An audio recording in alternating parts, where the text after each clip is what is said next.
पकवान सेंटर वाले चना पुलाव में ऐसा क्या डालते हैं कि वो बहुत टेस्टी होते हैं। और ऐसा क्या मसाला है उनके पास कि चावल बंदा खाता जाए तो भूख नहीं मिटती। तो इस तरह की रेसिपी आज हम घर में बनाएंगे। अस्सलाम वालेकुम व्यूअर्स, मैं हूं साइदा राशा और आज हम बनाएंगे देगी चना पुलाव। तो आपने इस रेसिपी को फॉलो करना है। सबसे पहले हमने चने बॉईल करने हैं।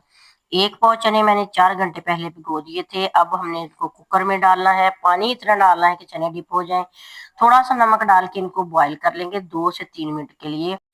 मतलब ये कि कुकर की विसल बजने के 2-3 मिनट बाद हमने इसको खोल देना है। ज्यादा बिल्कुल भी नहीं पकाएंगे, बस इतने पकाएंगे कि ये दम में जाके ना ठीक तरह से पक जाए। तो हमने एक छोटी प्याली घी डाल लेना है पैन में और एक बड़े साइज का प्याज इसमें काट के ना डालेंगे और इस प्याज को हमने ब्राउन करना है, यानी कि गोल्डन ब्राउन करेंगे।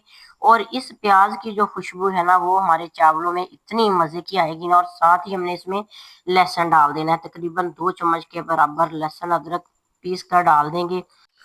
और लहसुन अदरक को भी हम गोल्डन होने तक पकाएंगे ताकि इसकी जो कच्चेपन की खुशबू है ना वो खत्म हो सके। तो इसमें 3 टमाटर जाएंगे। स्लाइस में टमाटर को हमने काटना है, बारीक सा काटेंगे। इस तरीके से टमाटर जो है ना वो जल्दी मेल्ट हो जाते हैं, यानी कि पक जाते हैं अच्छे तरीके से। फिर इसमें 8 से 10 सब्ज मिर्चें बारीक सी चॉप करके शामिल कर देंगे। और इसमें कुछ खड़े मसाले जाएंगे जो हमारे चावलों की शान है। इसमें डालेंगे जीरा, काली मिर्च, लौंग, बादियान का फूल, कड़ी पत्ता और इसी तरह मोटी इलायची और दालचीनी। ये सारे मसाले हमने तकरीबन एक छटाक से कुछ ज्यादा ही डाल लेने हैं।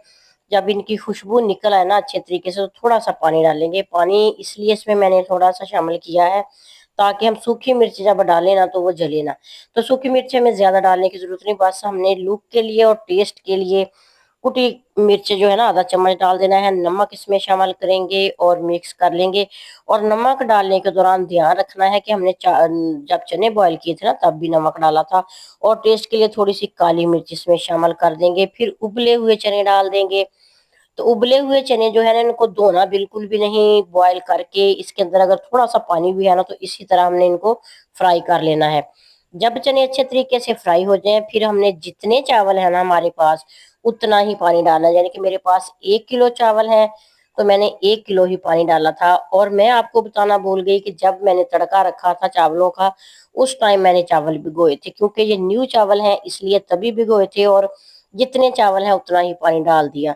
जब पानी को बॉयल आ जाएगा फिर हमने इसमें ना चावल धुले हुए डाल के तो 2 से 3 दफा इसमें चम्मच हिलाना है। ज्यादा चम्मच हमने बिल्कुल भी नहीं चलाना वरना चावल टूट जाएंगे। उबलते हुए पानी में चावल डालते साथ ही हमने आंच तेज कर देनी है। जब पानी इसका खुश्क हो जाए फिर 2 लेमन के स्लाइस इसके ऊपर हम रख के तो दम लगा देंगे तकरीबन 10 मिनट के लिए। तो दम वाली आंच पे हमने 10 मिनट इनको रखा। 10 मिनट के बाद हम चावलों को चेक करेंगे। माशाल्लाह से चावल हमारे खिले खिले से और मजे की खुशबू वाले तैयार हो चुके हैं।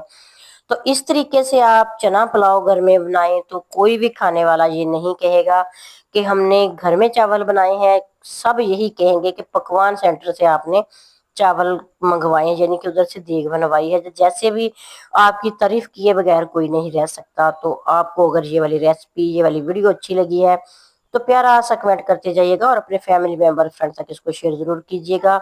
नेक दुआ नेक तमन्नाओं के साथ अल्लाह हाफिज।